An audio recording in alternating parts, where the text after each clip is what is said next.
नमस्कार सभी को। हम आए एक नई सोच और कहानी के साथ। आज हमारे साथ है doctor Vanshika Verma. She became an assistant professor at the age of 23 and successfully cracked the RET and NET CSIR in her first attempt. सो जानते हैं मैम के स्ट्रगल्स के बारे में and through out the podcast उनकी जर्नी के बारे में। सबसे पहले मैं मैम से यही पूछना चाहूँगा, मैम इतनी छोटी एज में, इतनी कम उम्र में आपने असिस्टेंट प्रोफेसर कैसे बने? आपकी जर्नी स्टार्टिंग से कैसी थी? मैं बात करूँगी अगर जर्नी की, इट वाज रैंडम। मतलब मैं I was going in a flow. ऐसा नहीं था कि मतलब मैंने सोचा नहीं था। बहुत ही अर्ली एज में मैंने डिसाइड कर लिया था कि क्लिनिकल मुझसे नहीं होगा, बिकॉज बहुत हेक्टिक था हॉस्पिटल में जब मैं इंटर्नशिप कर रही थी अपनी। तो मैंने डिसाइड किया कि मैं एकेडमिक्स में ही जाऊँगी। एंड आप यू वोंट बिलीव, जब मैं बैचलर कर रही थी तभी मैंने अरिहंत और पाथ फाइंडर की बुक्स ले ली थी कि मुझे अपना नेट CSIR क्रैक करना है एंड रीट क्लियर करना है PhD के लिए। उसके बाद मैं मास्टर्स में गई। मैं साथ के साथ नोट्स उसके भी बनाती थी। And then I it was in my mind पहले से ही, क्योंकि एकेडमिक्स मुझे लगता था कि काफ़ी रिलैक्सेबल जॉब है, 9 to 4 है और नाइट शिफ्ट्स नहीं होती है। क्योंकि मैंने देखा था मतलब अपने जब मैं IGMC में इंटर्न कर रही थी तो वहाँ पे काफ़ी स्ट्रगल था। लाइक मतलब हमको 5-6 घंटे एक ही जगह खड़े रहना पड़ता था and we have to do the sampling, और काफ़ी हेक्टिक था। इसीलिए मैंने डिसाइड किया कि मैं एकेडमिक्स में जाऊँगी। आपने मेडिकल फील्ड चूज़ किया था, इसके पीछे कोई रीज़न होगा? इसके पीछे रीज़न नहीं है, इसके पीछे एक स्टोरी है। तो स्टोरी ये है कि उस टाइम पे मैंने अपना नीट दिया था, तो उस टाइम पे मेरा MBBS नहीं हुआ था। तो MBBS ना होने के उस पे तो मैंने ये सोचा कि अब मैं नेक्स्ट क्या करूँ, क्योंकि मेरे पास ऑप्शंस थी नर्सिंग की, जो कि हर एक स्टूडेंट के पास होती है after like if they have not crack the MBBS। Then उनके पास एक होता है आयुर्वेदिक जो BMS होता है। Then we have this thing in mind कि हम AFMC या फिर आर्म्ड फोर्सेस में जा सकते हैं, वो भी मैंने दिया था। तो उस टाइम पे मेरा BMS हुआ था और नर्सिंग हुआ था। तो पर बैक एंड में मेरे को ये था कि मुझे ये नहीं करना है। तो मेरी मम्मा ने बोला कि MLT कोर्स है, मेडिकल लेबॉरेटरी टेक्नोलॉजी कोर्स है, आपको हम चंडीगढ़ भेज रहे हैं, आप वहाँ पे जाके इसकी पढ़ाई करिए। तो मतलब मेरे को मतलब मैं अपनी मम्मा के ऊपर काफ़ी ट्रस्ट करती हूँ। And because even she was also 24 age में, वो भी गवर्नमेंट जॉब करी थी उस टाइम पे। तो मतलब वो भी मेरे लिए एक आइडल थी। एंड यू वोंट बिलीव, वो भी मॉडलिंग करते थे मेरी मम्मा। तो मैं, वो मेरी इंस्पिरेशन रहे हमेशा से। तो फिर उन्होंने कहा कि ठीक है। मैंने बोला मुझे कुछ पता नहीं था, सब्जेक्ट्स नहीं पता, मुझे ये नहीं पता MLT में करना क्या है, मुझे ये नहीं पता कि उसमें क्या होता है। तो जब मैं आई मतलब यहाँ पे आपने सुना होगा PTU करके यूनिवर्सिटी है, पंजाब टेक्निकल यूनिवर्सिटी से मैंने अपनी मतलब ये की है, BMLT की है। तो सेकेंड ईयर में मुझे पता चला कि यार ये तो बड़ा इंटरेस्टिंग सा है, इसमें तो हम टेस्ट करते हैं। कोरोना के बाद ये जो मतलब टेस्ट वाला था, ये और ज़्यादा हाइप होगी ये वाला कोर्स, ठीक है। तो मुझे पैथोलॉजी इसमें बहुत ज़्यादा इंटरेस्टिंग लगी। फिर मैंने इस पे इंटरेस्ट बनाया, तो मुझे फिर मैंने मास्टर्स पैथोलॉजी में की। तो दिस इज़ अ स्टोरी कि मैं अपनी मम्मा की वजह से मैंने लिया। ऐसा कुछ नहीं था कि मुझे BMLT करनी है। तो उस टाइम पे इतना हाइप नहीं थी इस कोर्स की। अब ये बहुत हो गया, क्योंकि कोरोना के बाद people are aware of it and people know कि जो कोविड में टेस्ट हुए हैं वो ज़्यादातर हमने ही परफॉर्म किए। RT-PCR वगैरह है ना, हमने सारा कोविड में जो भी रैपिड टेस्ट हुए हमने किए। तो उसके बाद काफ़ी एडमिशन्स हुई है BMLT में, और हमारा स्कोप काफ़ी हाई गया है after Covid, I must say. हाँ, आपने अपने एकेडमिक्स कहाँ से की थी, जैसे कि masters, after bachelors? Doing my masters I like okay, pathology में भी ऐसा था कि इसमें ना 3 ब्रांचेज होती है, बायोकेमिस्ट्री, माइक्रोबायोलॉजी और पैथोलॉजी। तो पैथोलॉजी थोड़ा पैथोलॉजी जो है, पैथोलॉजी क्या है कि काफ़ी रेयर होती है यूनिवर्सिटीज़ में। साउथ में होगी, या तो बहुत एक है निम्स यूनिवर्सिटी, वो है आपका जयपुर में। जयपुर में। तो मुझे अभी तक याद है, मैं बैचलर में थी, तो बैचलर में मैंने एक लिस्ट बनाई, काफ़ी बड़ी लिस्ट बनाई अपनी, और उसमें लिखा था कि कौन सी यूनिवर्सिटीज़ में पैथोलॉजी होती है। When I was in the last year, जब मेरा मतलब वो इंटर्नशिप हो रहा था। तो इंटर्नशिप के टाइम में मैंने लिस्ट बनाया और मैं अपने पापा के पास गई। मैंने बोला पापा ये सारी ये यूनिवर्सिटीज़ जहाँ पे मैं मास्टर्स करना चाहती हूँ। तो मेरे पापा ने बोला नहीं, we will not allow you to go in south, वो बहुत दूर है, तो आप कहीं आसपास देखिए। तो उनको लगा अच्छा ठीक है, जयपुर नज़दीक है। तो it is a private university, national institute of medical sciences है उसका नाम।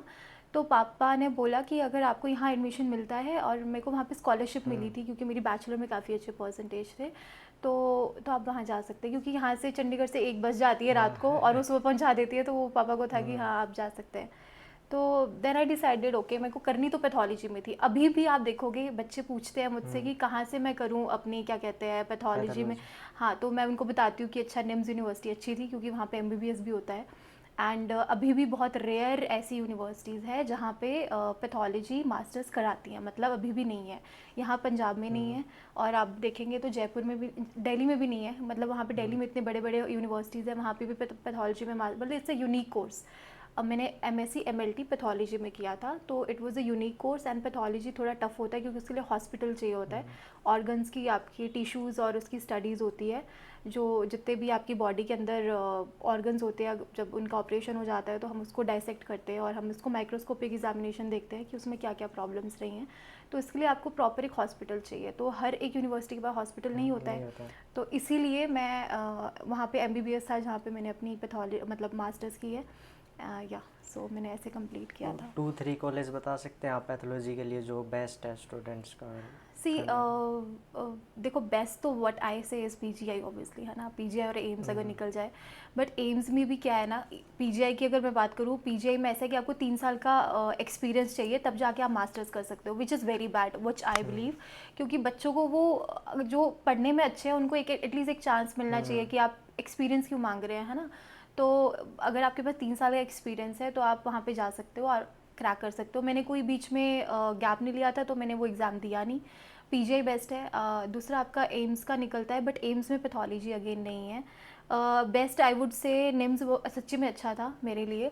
और कुछ साउथ में यूनिवर्सिटीज़ है, मुझे उसके बारे में अब याद नहीं है, बट साउथ में काफ़ी यूनिवर्सिटीज़ है जो पैथोलॉजी में मास्टर्स करवाती है। पैथोलॉजी के आप बेनिफिट्स बता सकते हैं कि चूज करने के बाद ये बेनिफिट्स मिलेंगे अगर करियर कोई चूज करे पैथोलॉजी का? तो देखिए, इसमें सबसे बड़ा बेनिफिट तो ये है कि it's a very high scale, मतलब पैसा अच्छा है इसमें, है ना। क्योंकि आप देखो जितना कोर्स यूनिक होगा उतना पैसा ज़्यादा है, क्योंकि रेयर होगे उसमें आउटरीच काफ़ी कम होगा, है ना। तो पैसा मतलब आपको जॉब इजीली मिल जाएगी अगर पैथोलॉजी में आप करते हैं, है ना। एंड द थिंग इज़ इसमें आपको काफ़ी आगे स्कोप मिलेगा। लाइक आपको अगर जाना है रिसर्च में, वो तो आपको चलो हर एक उसमें मिल जाएगा। पैथोलॉजी का से मेन ये है कि आपको जॉब में अच्छा हाइप मिल जाती है और आपको मतलब यूनिक दिखते हैं आपको, मतलब आउट। अभी भी मैं जहाँ पे यूनिवर्सिटी में भी पढ़ा रही हूँ, लाइक मैं ही एक पैथोलॉजी हूँ, एक मतलब जिसके पास यूनिक स्किल हो गई। यूनिक स्किल है। उनके पास भी जो 2 सर हैं मेरे अभी जहाँ पे मैं पढ़ा रही हूँ, तो एक हिस्टोपैथोलॉजी है और एक जो मैम है शी इज़ एमएलटी पैथोलॉजी। तो एक मैम है, उन्होंने भी आई थिंक ये पास में मेडिकल से किया, उन्होंने पैरामेडिकल से नहीं किया। तो मतलब अभी तक मैं ही हूँ जिसके पास कोर पैथोलॉजी है। तो मतलब आप देख सकते हैं इतनी सारे कहाँ से लोग पढ़ के आते हैं, पर फिर भी इसमें कंपटीशन काफ़ी बहुत कम है। और मतलब क्योंकि यूनिवर्सिटी बहुत कम है ना, आपको फिर वहाँ पे जाना पड़ेगा, स्टडी करनी पड़ेगी। तो साउथ में आई मस्ट से कि वहाँ पे होगा, बट नॉर्थ में नहीं है इतना अभी।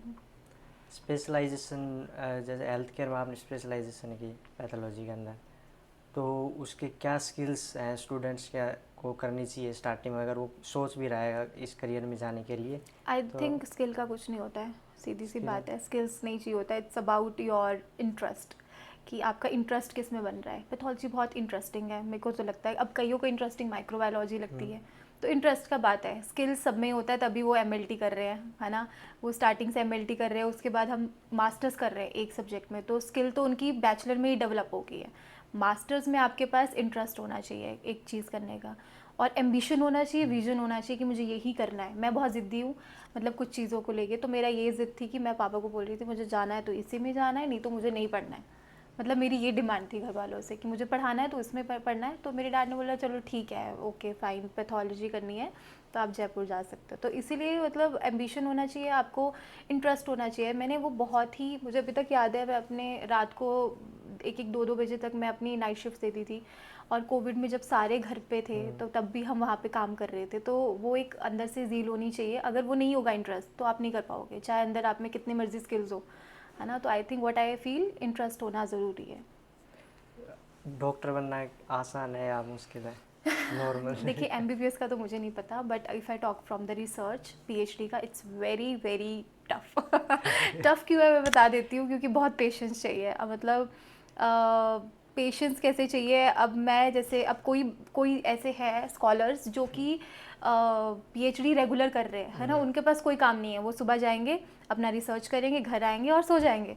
But being a professor we I have to manage my academics, बच्चों को भी पढ़ाना है, बच्चों के अच्छे मार्क्स है वो भी ध्यान रखना है, अपना जो क्वेश्चन बैंक है वो भी अपलोड करना है, मतलब एलएमएस पे जितना कंटेंट है, लाइक जो भी हमारे पास होता है सीयू में, वो सारे चीज़ें देखनी है। साथ के साथ I have to see my research work as well, है ना।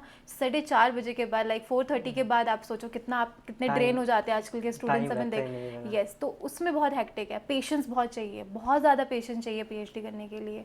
तो it's very tough, journey was not easy. मैं ऐसे भी काफ़ी टाइम रहा है कि मैं अकेले में रोई हूँ और मुझे ऐसा लगता है कि मैं कहाँ फंस गई हूँ भगवान, मैं आगे भी नहीं जा सकती, पीछे भी नहीं जा सकती। तो बट पेशेंस बहुत सिखाई है पीएचडी ने, and it's not that tough, इतना टफ भी नहीं है, हो जाता है, ऐसा भी नहीं है कि कर नहीं पाओगे। पेशेंस रखना पड़ता है। Patience is the key. आपने क्लिनिकल जॉब छोड़कर आप इस एकेडमिक फील्ड में आए, इसका क्या रीज़न था? As I told you, when I was 20 years old, जब मैंने अपनी इंटर्नशिप की थी, तो इंटर्नशिप में मैं जाती थी सुबह 9 बजे और मैं देखती थी वहाँ पे हमारी क्या हालत होती थी। ठीक है, हम जाते थे, we have to deal with 150 patients in a day, क्योंकि वो गवर्नमेंट था। ऊपर से एक मतलब आप बैठेंगे पेशेंट्स और उसमें मतलब सिरिंज का काम हो रहा है, बहुत हेक्टिक होता था, ग्लव्स, और बहुत ही गंदा लगता था। एक बार ऐसा हुआ था कि मैं किसी का ब्लड ले रही थी और वो प्रेशर ज़्यादा खींच लिया और मेरे मुंह पे सारा ब्लड हो गया था। तो रिस्की भी है, काफ़ी रिस्की है। अब what if the patient is having HIV, और व्हाट इफ़ उसको कुछ प्रॉब्लम है ना। तो रिस्क ये था कि आपको खुद भी इतना प्रिकॉशंस रहना पड़ता है, कभी भी आपकी नाइट शिफ्ट लग सकती है और आपको छुट्टियाँ इतनी नहीं मिलती है है ना। और the most important among is this, I love kids, मेरे को बच्चे बहुत पसंद है। लाइक मैं चाहती हूँ कि टीचिंग बहुत ही ज़्यादा ना बोरिंग होगी आज की डेट में, क्योंकि मैंने भी खुद पढ़ाई की है और मेरे को पता है मेरे प्रोफेसर्स भी बहुत स्ट्रिक्ट रहे हैं। बट अगर आप मेरे फीडबैक्स पूछोगे मतलब स्टूडेंट से, तो मैं इंटरेस्ट से पढ़ाती हूँ और मुझे लगता है कि they all are the future of our generation, future generation है। तो उनको जितना अच्छे से हम डील कर सके, आजकल फ्रेंड्स की तरह वी आर ट्रीटिंग देम। तो मुझे ऐसा लगता है कि मुझे पढ़ाना और बात करना और बोलना बहुत पसंद है, इसलिए शायद एक वो भी है कि मुझे पसंद है अपनी जॉब। मुझे ऐसा लगता नहीं कि मैं जॉब में जा रही हूँ, मुझे ऐसा लगता है कि मैं मतलब अभी मैं एक कॉलेज में हूँ, यूनिवर्सिटी में हूँ। तो या अब स्टूडेंट्स डिप्रेशन फील भी करते हैं, स्ट्रेस भी फील करते हैं, कोई देयर, एम्प्लॉय। या that's true. There was a case, एक केस था एक क्लास में, तो मैं उनकी मेंटर हूँ, आपको पता होगा मेंटर सीयू में कितना इंपॉर्टेंट है, मेंटरशिप, है ना। तो एक मैम ने उसको काफ़ी कुछ बोला और that student got a panic attack उसको आया। And you know she was saying कि जाओ इसको डिस्पेंसरी लेके जाओ और इसको ट्रीट करो। बट जैसे ही मुझे वो सुनाई दिया ना कि पैनिक अटैक आ गया, और मतलब मुझे ऐसा लगता है कि मेरे बच्चे को आया है, लाइक लिटरली मैं ऐसे फील करती हूँ। अगर आप उस पैशन से पढ़ाओगे ना, और उस पैशन से बच्चे मेरे को रिलेट करते हैं कि कहीं पे भी कुछ वो वंशिका मैम के पास जाना है, अटैचमेंट हो जाती है। अटैचमेंट हो जाती है। तो he came to me and I was literally, मैं उनको सैटरडे संडे पूछ रही थी what happened, I you okay, like that. उसके बाद उस मैम की भी काउंसलिंग की गई थी, the case was taken to HOD office and HOD ma'am ने भी काफ़ी हैंडल किया था। उसके बाद उनके पेरेंट्स भी आए थे। तो ये सब चीज़ें भी होती है, ऐसा नहीं कि पढ़ाना ही है मतलब बच्चों को, है ना।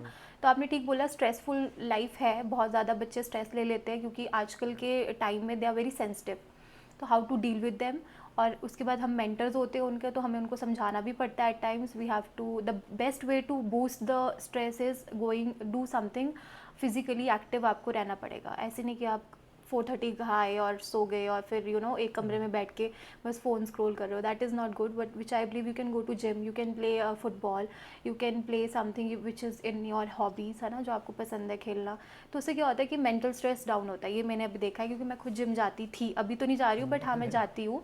और मैं मतलब अपने हेल्थ के ऊपर ध्यान देते हैं ना, तो फिर सब बेटर हो जाता है, व्हाट आई बिलीव। या रिसेंटली अभी हार्ट अटैक के एंड कैंसर के केसेस इंक्रीज हो रहे हैं इंडिया में, दैट इज़ तो व्हाट आई, रीज़न क्या है उन? कैंसर और ये सब चीज़ें तो मुझे ऐसा लगता है कि बहुत कॉमन हो गई है, क्योंकि आजकल का लाइफस्टाइल खाना सही नहीं है। कॉमन होगी इसलिए, तो क्या क्या बेसिक रीज़न है कि हम उनको चेंज कर सकते हैं, इम्प्रूव कर सकते हैं कि? देखिए, अगर आपको ये सब रोकना है तो you have to be healthy and active रहना पड़ेगा, स्ट्रेस नहीं लेना है। सबसे ज़्यादा तो स्ट्रेस से भी होता है ना। आप मानोगे नहीं, ज़्यादातर लोग जो है कि and sugar, what I believe sugar is very not good for health. तो शुगर आप कम करो, हेल्दी लाइफस्टाइल रहो, खाना अच्छे से खाओ और बाहर का जंक फूड थोड़ा अवॉइड करो। और जहाँ पे आपको लग रहा है कि मतलब आपको कोई बोलता है ना साइकेट्रिस्ट जाने के लिए, हम आपको मतलब ऐसा होता है अरे इसको दिमाग की बीमारी है, बट अगर आपको लगता है कि आपको इतना स्ट्रेस है कि हेयर फॉल हो रहा है, डिप्रेशन सा हो रहा है, उससे भी आपके कैंसर के सिम्टम्स होते हैं, तो आपको वो भी अगर कंसल्ट करना है डॉक्टर को तो आप कर सकते हो। It's not a big issue, आप जा सकते हो। एनजाइटी अटैक्स आ रहे हैं बच्चों को, तो वो आप कंसल्ट करो डॉक्टर के पास, उनसे बात करो, उससे भी वो काफ़ी रिलीज़ होता है। स्लीप साइकिल का इफ़ेक्ट पड़ता है। यस, उनको रात को नींद नहीं आती, जो बच्चे बहुत ज़्यादा स्ट्रेस लेते हैं, कईयों को एनजाइटी होती है, एनजाइटी अटैक्स मैंने खुद देखा है। वो आप स्लीप साइकिल को इम्प्रूव या एनजाइटी को इम्प्रूव कैसे कर सकते हैं डेली लाइफ देखो, में? अगर मुझे लगता है कि अगर बच्चा बहुत एग्जॉस्टेड है पूरा दिन, कुछ मतलब कुछ फिजिकल एक्टिविटी कर रहा है, तो उसको रात को आराम से नींद आएगी, राइट। अगर वो एक ही बेड पे बैठ के स्क्रॉल कर रहा है फ़ोन, विच इज़ मोर एबिडियंट, आजकल की जनरेशन यही करती है कि वो ऑफिस मतलब स्कूल से आती है and they will be sitting in one corner and they will scrolling the phone और इंस्टाग्राम और ये सब चीज़ें देख के, एंड 12-1 बजे तक मैंने देखा है बच्चे देखते हैं उनके। मैं पूछती हूँ क्योंकि तो ज़्यादातर बच्चे का ये रूटीन है कि they are sleeping bye 3 o'clock 2 o'clock और फिर उनको सुबह 6 बजे आना है। तो हाउ दे आर मैनेजिंग? तो I think 7 hours of sleep is very mandatory. अगर आप 10 बजे सो रहे हो तो सुबह 6 बजे उठो, है ना। एंड थोड़ा मैं स्पिरिचुअल भी हूँ, तो फिर आप अगर फॉलो कर सकते हो, लाइक अपने क्या कहते हैं, थोड़ा पूजा पाठ में ध्यान लगाओगे तो भी बेटर है। अभी रिसेंटली WHO ने जो बच्चों पर फिजिकल पनिशमेंट है वो और कम करने के लिए अपील की है, ये सही है या गलत है? बिल्कुल सही है, आई थिंक। और अभी तो काफ़ी कम फिजिकल एक्टिव, मतलब मुझे नहीं लगता कि हम टीचर्स और इस पे बहुत ध्यान देते हैं, क्योंकि the kids are very sensitive, and sensitive के ज़्यादा वो हमारे से ज़्यादा इंटेलेक्चुअल और इंटेलिजेंट भी है। Like they know their rights, उनको पता है कि ma'am you are doing wrong. अब वो बोल देते हैं कि आप मार नहीं सकते हो, आप बोल नहीं सकते हो, और वो हमें खुद आंखें दिखा देते हैं। तो आजकल मुझे लगता है हम ज़्यादा डरे हुए हैं बच्चों से, क्योंकि मैंने ऐसे भी केसेस देखे। एक गुजरात में केस था कि वहाँ पे मतलब कुछ बोला था स्टूडेंट को, मतलब प्रोफेसर ने, एंड बाहर जाके उन्होंने उसको उनको मार दिया, मतलब। तो आजकल हम भी डरे हुए हैं कि ऐसा नहीं है कि है ना, हम भी डरे हुए हैं कि हम ज़्यादा बच्चों को नहीं बोले, and we don't indulge in their personal life. हमारे टाइम में क्या होता था, टीचर हमारे पर्सनल लाइफ पे भी कमेंट करते थे, हमारे को पर्सनली भी एग्जॉस्ट करते थे, बट अब नहीं होता है। मतलब बच्चे क्या है ना कि अब हम भी उनकी एज के ही है, मतलब लगभग कुछ जो जेनजी प्रोफेसर्स हैं, तो वो जानते हैं how to deal with them. आपके टाइम पर या फिर हमारे जो बचपन के टाइम पर अगर पनिशमेंट दे भी देते थे तो पेरेंट्स सपोर्ट नहीं करते थे। बिल्कुल भी नहीं करते थे। और आज के इस डेट में टाइम पेरेंट्स हमसे लड़ते हैं कि हाउ, मैंने बताया ना अभी वो anxiety attack, and on Monday उनके पेरेंट्स आ गए थे कि आप अपने बच्चे को कैसे, हमारे बच्चों को कैसे मार सकते हैं। तो मतलब हम खुद अवेयर रहते हैं इस चीज़ से, हम ज़्यादा मतलब वो नहीं करते हैं। एंड WHO ने एक रिसर्च और की है कि 1 बिलियन से भी ज़्यादा लोग हैं वो मेंटल स्ट्रेस से अफेक्टेड है, मेंटल हेल्थ से अगेन द लाइफ अफेक्टेड है। Style, I would say life style बहुत चेंज हो चुका है। पहले आप देखोगे हमारे मतलब even my grand parents if I talk about, तो अभी भी उनका एक सेम शेड्यूल है, एक सेम टाइम है, like exact 9 o'clock they will sleep. But आजकल नहीं है ना ऐसा, मतलब शेड्यूल नहीं है, टाइम पीरियड नहीं है, पता नहीं है कि क्या करना है। मतलब काफ़ी फ्री हो गया है, लाइक सब कुछ, कि कुछ भी कर रहे हैं कभी भी, मतलब 12-1 बजे तक बाहर घूम रहे हैं, 3-4 बजे से वापस आ रहे हैं। मतलब शेड्यूल नहीं है और स्ट्रिक्टनेस नहीं है, और आजकल ज़्यादातर जो स्टूडेंट्स हैं वो बाहर रहे, पेरेंट्स से दूर है, तो वो अपनी मन की कर रहे हैं। तो इसीलिए मुझे लगता है, इसीलिए भी मेन ये है कि they are stress free, which I believe, and they get stress when something get wrong in their life. जब उनको पता है कि अभी तो मज़ा आ रहा है, बाद में फिर जब उसकी पनिशमेंट मिलती है, देन दे गेट स्कैर्ड कि गॉड व्हाट हैपेंड नाउ। मैंने देखा है काफ़ी बच्चे डिटेन हो जाते हैं हमारे उसमें। पहले दे आर फ्री। 2 स्टूडेंट्स थे मेरी क्लास की, अगर मैं बात करूँ, तो मैंने उनको काफ़ी समझाया, काउंसिल किया काफ़ी, बट वो नहीं समझे, वो फिर भी लेट हो जाते थे, क्योंकि वो रात को घूम रहे हैं, मज़े कर रहे हैं, सुबह वो 9 बजे आ रहे हैं। अब वो उनके पास पर subject they have to give 10,000 rupees, total उनके 7 क्लासेस में डिटेन है, 70,000। Now they are indulging in a very bad things, है ना। अब उनको पता है कि वो 70,000 घर वालों से तो नहीं मांग सकते हैं, तो वो फिर गलत चीज़ों से पैसे कमा के फिर अपना करते हैं। तो यहीं से चीज़ें स्टार्ट होती है। शेड्यूल बनाना बहुत इंपॉर्टेंट है, आपको पता है होना चाहिए कि next day what I have to do, this is my priority list बनाना इंपॉर्टेंट है। रैंडम चीज़ें आप नहीं कर सकते हो लाइफ में। आप इन्फ्लुएंसर भी एंड असिस्टेंट प्रोफेसर भी हैं, दोनों कैसे मैनेज करते हैं आप दोनों प्रोफेशन को? Well I believe what I think is जो मैं प्रोफेसर हूँ this is by profession and being an influencer is my hobby. तो मैं हॉबी की तरह लेती हूँ, मतलब मुझे रिलैक्स करना होता है वीकेंड्स पे। सैटरडे संडे ज़्यादातर मैं शूट्स रखती हूँ। सैटरडे संडे हमारे को रोस्टर ऑफ होता है, मतलब मेरी यूनिवर्सिटी में। तो मैं जाती हूँ, अपना एंजॉय करती हूँ, पता है कि हाँ मुझे ये पसंद भी है, पैसे भी मिल रहे हैं, तो फिर मुझे वो सही लगता है। तो मैं एज अ हॉबी लेती हूँ, क्योंकि ऑब्वियसली पैशन के साथ आपको साथ में हॉबीज़ को भी साथ में लेके चलें, तभी आपका मेंटल स्ट्रेस भी कम होगा, जैसे मैंने आपको बताया। तो ये मेरी हॉबी है, तो इसलिए मेरा अभी तक पेज जो है वो मैंने दिल से किया है। मतलब अभी तक जो भी मैं चीज़ें कर रही हूँ वो मेरा पसंद था, मतलब I totally give up on some things जो मुझे पसंद है, तो फिर वो मैंने दिल से की है। तो इसलिए आप अटेन करते हो अटेंशन अपनी फॉलोअर्स की। अगर आप ये सोचोगे कि मुझे वो टारगेट है, मुझे 100K करने हैं, मुझे इतने 1 मिलियन करने हैं, तो कुछ नहीं होगा। आपको दिल से करोगे काम, आपका पसंद दिखेगा, मतलब लोगों को दिखेगा या शी इज़ हार्ड वर्किंग, और उनका आपकी लाइफ के बारे में पता चल, मतलब कोशिश करते हैं लोग जानने की अब क्या है, नेक्स्ट क्या होगा। तो फिर मुझे लगता है कि पैशन से करो, और ऐसे मत करो कि ये मेरा टारगेट है। टारगेट से कुछ नहीं होता है, गो विथ फ्लो। एंड इसमें जो होता है हॉबी अपनी, अगर आपकी हॉबी है, अगर जैसे आपको मैं बात करूँ, आपको पॉडकास्ट पसंद है, राइट? तो अगर आप ये एज अ अभी अपनी मेहनत कर रहे हैं, तो अभी आपको धीरे धीरे आपको रिजल्ट दिखेगा, लाइक आफ्टर 2-3 ईयर्स। क्योंकि मेरे को भी अभी काफ़ी टाइम हो गया इंस्टाग्राम पे, 2018 पे मैंने अकाउंट बनाया था। धीरे धीरे मैंने ऐसे कभी नहीं किया कि कि हार मान ली। तो इसीलिए हॉबी के साथ पेशेंस, और साथ में आपको चाहिए कि रेगुलर कंसिस्टेंसी चाहिए, कि हर दिन आपको कुछ अपलोड करना है।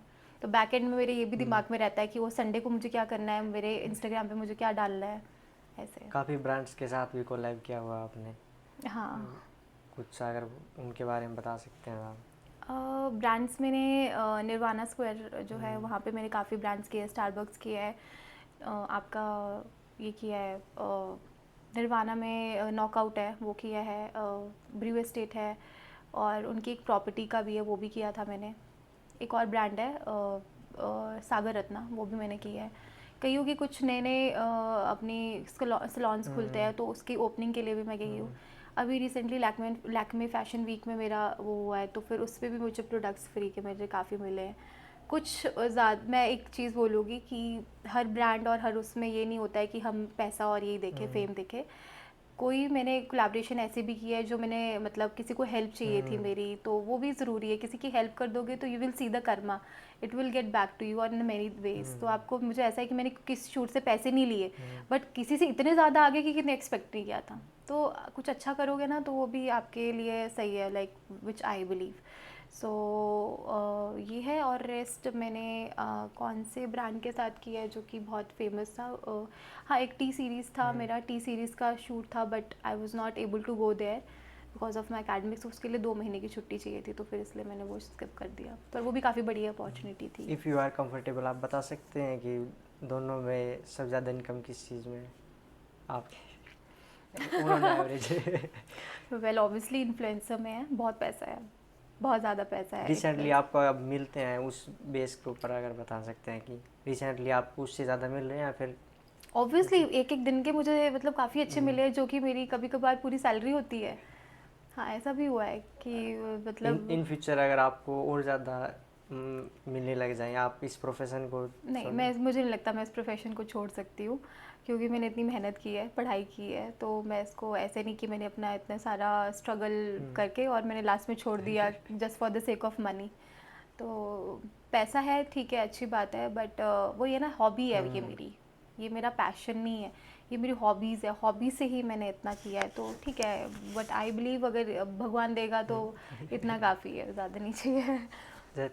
रिसेंटली एआई हर फील्ड में आ गया है, पैथोलॉजी में भी एआई आया होगा, तो आगे आने वाले पैथोलॉजीज़ के लिए, पैथोलॉजी करियर के अंदर एआई का क्या रोल है?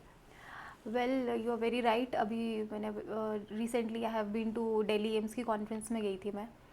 तो हम क्या करते हैं ना, पैथोलॉजिस्ट रखते हैं अपनी लैब में, तो वो लैब में एक पैथोलॉजिस्ट चार्ज करता है 70-80 थाउजेंड, ठीक है, रिपोर्ट्स देखने का। बट मैंने वहाँ एम्स में देखा कि वो एक मशीन है जो स्कैन कर देती है और रिपोर्ट्स दे देती है। I was shock. अब एक बंदा अगर वो 1 करोड़ की इन्वेस्टमेंट करेगा, वो बढ़िया है ना, उसकी इंस्टॉलमेंट जाती रहेगी, बट वो पैथोलॉजिस्ट को तो लाइफ टाइम उसको देना पड़ेगा। तो this is scary, AI is very scary. Artificial intelligence बहुत ज़्यादा हमारा मतलब ओवररूल कर रही है, बट व्हाट आई बिलीव कि इतना जल्दी नहीं कर पाएगी, मतलब 20-30 साल तो लगेंगे ओवरकम करने में। बट आई मस्ट से कि जो पढ़ाई एक ह्यूमैनिटी होती है और एक जो आप कनेक्ट कर सकते हो अपने पेशेंट के साथ, वो आर्टिफिशियल इंटेलिजेंस तो नहीं कर पाएगी obviously. So there are some, अगर मैं पैथो की बात करूँ तो पैथो में तो बहुत कभी काफ़ी कम हॉस्पिटल्स है जिनके पास वो है, सिर्फ एम्स ही है और 3-4 जो गवर्नमेंट है जो अफोर्ड कर पा रही है। हर एक तो नहीं अफोर्ड कर पाता है, क्या कहते हैं, इतनी बड़ी मशीन, तो टाइम लगेगा, बट हाँ ओवर रूल तो कर रही है, we can't do anything in that. आप कभी भी अपनी पास्ट लाइफ में किसी फेज़ में स्टक फील किया है कि सोचा हो काफ़ी दिन तक कि नहीं, या फिर कुछ मोमेंट्स आए हों ऐसे जो बहुत आपका बार भी जगह मोमेंट्स आए हैं, बहुत ज़्यादा बहुत। आए हैं। तो कभी आपको ऐसा लगता है कि एवरीथिंग इज़ गॉन नाउ, अब मैं क्या कर रही हूँ यहाँ पे, बट एक आई स्टिल रिमेंबर एक चीज़ हुई थी मेरे साथ। मैं 18 ईयर्स की होंगी और मैं ना ऐसा करती थी, जब आपको अभी यूनिवर्सिटीज़ में छुट्टियाँ होती है तो फिर मैं क्या करती थी कि मैं 3 महीने की छुट्टी होती थी तो मैं चाहती थी कि मेरी इंटर्नशिप कहीं लग जाए या मैं सीखूँ काम, क्योंकि हमारे वहाँ पे हॉस्पिटल नहीं था। मैं पढ़ रही थी बट मुझे वो एक्सप्लोजर लेना था। तो एक प्राइवेट हॉस्पिटल था जिसका नाम था टेंसन हॉस्पिटल इन शिमला, अभी पता होगा लोगों को tension hospital. There is one doctor called Neelam Parashar, doctor Neelam Parashar. So she is a MD pathologist, after MBBS you do MD pathology, right. तो मैं तो 3rd ईयर में, 2nd ईयर में थी, तो मैं उनके वहाँ पे गई और मैंने वो इतना बड़ा अपना 1st 2nd ईयर की डीएमसीज जो होती है वो लेके गई कि मैम मेरे पास ये है, आप प्लीज़ मुझे यहाँ पे इंटर्नशिप करने दीजिए, मतलब मैं कुछ भी, मुझे पैसे नहीं चाहिए और मुझे बस काम सिखा दो। I was sitting in the couch and what she said कि get out of my cabin, अब यहाँ किसने बुलाया आपको, अब बाहर जाइए यहाँ से। तो I was like ma'am please, ऐसे ऐसे करके, आपको यहाँ पे किसने भेजा, आप बाहर निकलिए।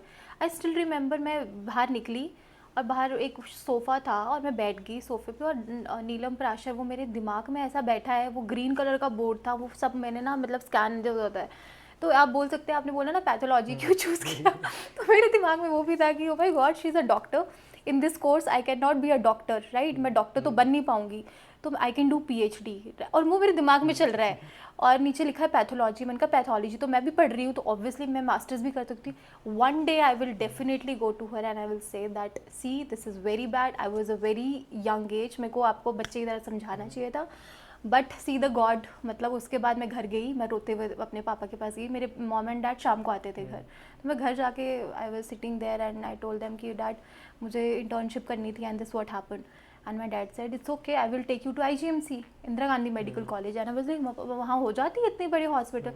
तो मेरे पापा के वहाँ पे जॉइंट डायरेक्टर नोन थे, तो मेरे पापा वहाँ गए and I still remember, I am really thankful to my parents कि उन्होंने जो भी मेरे को, मतलब जो चीज़ें मैंने उनको बोली है वो हमेशा मेरे लिए एज अ सपोर्टिव थे। वो मेरे को हाथ पकड़ के लेके गए नेक्स्ट मॉर्निंग एंड उन्होंने बताया कि मेरी बेटी है और ये पैथोलॉजी में ही करना चाहती है, मुझे अभी तक याद है, हिस्टोपैथोलॉजी में। एंड सुदर्शन सर थे वहाँ पे, डॉक्टर सुदर्शन सर के पास मैंने ट्रेनिंग की 3 महीने, मैंने बहुत काम सीखा। और देखो वो वहाँ पे इतना बड़ा हॉस्पिटल नहीं था, बट मेरे को उससे बड़ी अपॉर्चुनिटी मिली। तो आपको ना कभी सीख करना नहीं छोड़ना है लाइफ में। स्टूडेंट्स क्या करते हैं, अपनी 3 महीने की छुट्टी है तो मज़े करेंगे, है ना। तो व्हाट आई बिलीव, पैशन होना चाहिए सीखने का। एंड अब नीलम पराशर का जो मैं बता रही थी, तो दिस वाज माय स्टोरी कि हाँ मतलब ऐसा काफ़ी फेज़ आएगा लाइफ में व्हेन यू विल सी कि ओ गॉड अब मैं क्या करूँ लाइफ में। मैं आई वाज वेरी यंग, मेरे को समझ भी नहीं आ रहा था कि अब क्या करना चाहिए, लाइक अब मैं क्या करूँगी। मेरे को तो कोई ऐसे लेता भी नहीं है, मतलब आपकी डिग्री नहीं होगी आपको कोई लेगा भी नहीं। And one more thing, degree से मुझे आया, मेरे पास डिग्री नहीं थी, IGMC का सर्टिफिकेट था, क्योंकि जब भी मैं जाती थी 3 महीने मैं वहाँ पे पक्का IGMC जाती थी, क्योंकि वो और मुझे सर्टिफिकेट मिलते थे कि इस लड़की ने काम किया है वहाँ पे। तो कोरोना आया, उस टाइम पे मेरी डिग्री कंप्लीट नहीं हुई थी, मतलब मैं इंटर्नशिप करी थी, इंटर्नशिप कंप्लीट हो गई थी, इंटर्नशिप का सर्टिफिकेट था। तो डिग्री के लिए मुझे 2020 की बात है, उस टाइम पे मेरी जो डिग्री थी वो यूनिवर्सिटी में थी, बट मेरे पास सारी DMCs थी। तो उसके बेसिस पे सी दैट पैशन 3 महीने तक भी, मतलब 2 महीने की छुट्टियां पड़ी थी कोरोना में, तो उसके बाद हमको मतलब यूनिवर्सिटी में नहीं जाना था, तो सब ऑनलाइन था। उसके बाद दे टोल्ड मी दैट मैं एक वहाँ पे सिद्धिविनायक हॉस्पिटल था, तो मैं वहाँ गई। मैंने कहा सर मुझे ना जॉब चाहिए। तो वो कहते कि आपके पास तो डिग्री नहीं है। तो मैंने बोला सर मुझे सब आता है, आप मुझे देख लो। तो वहाँ पे उन्होंने बोला कि आपके पास कुछ इंटर्नशिप है, तो उन्होंने देखा आईजीएमसी, तो IGMC was very known and see that वो मेहनत मेरी तब काम आई।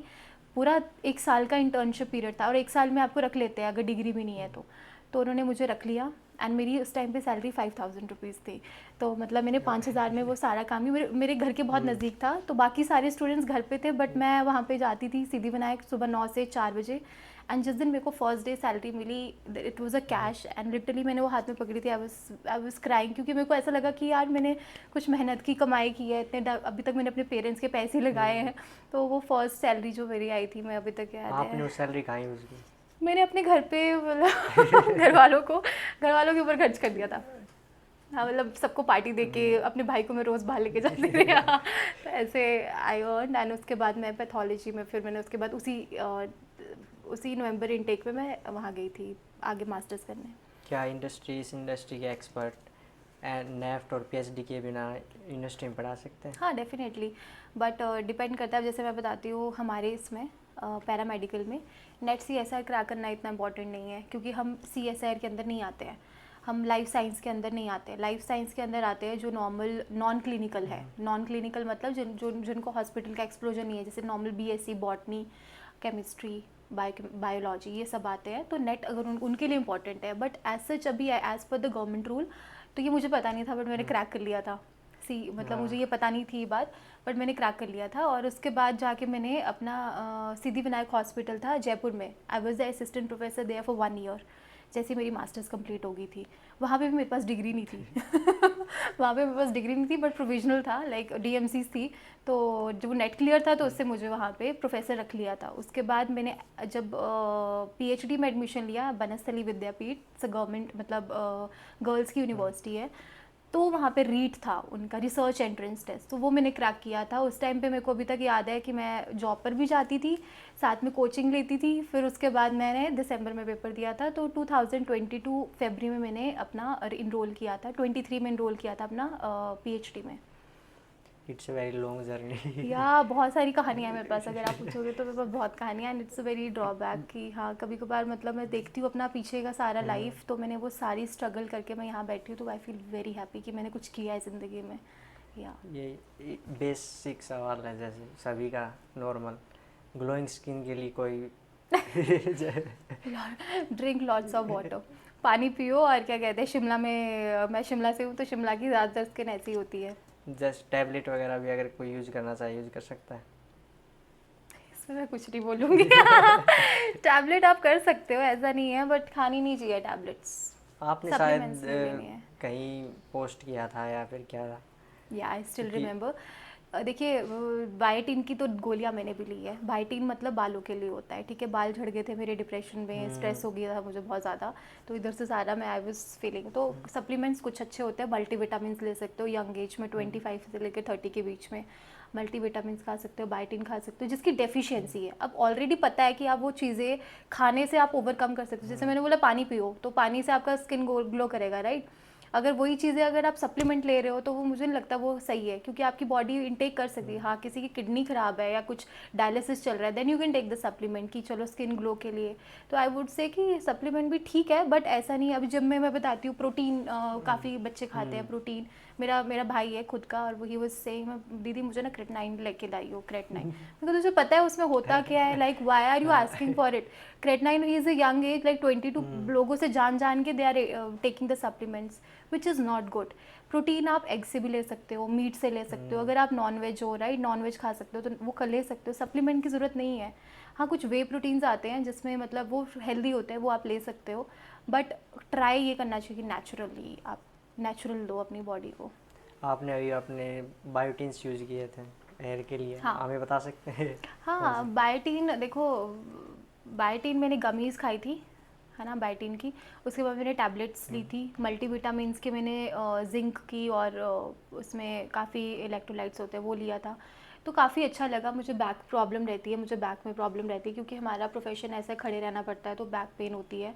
तो इसमें मैंने मल्टीविटामिन स्टार्ट की थी क्योंकि मुझे दूध पीना पसंद नहीं है, ठीक है, कैल्शियम मुझे ऐसा है, तो मैं ऐसे एज ए सप्लीमेंट ले लेती हूँ, तो विच इज़ गुड। 25 की एज पे, 25 की एज के बाद आपकी बॉडी में काफ़ी चेंजेस आते हैं, स्पेशली गर्ल्स।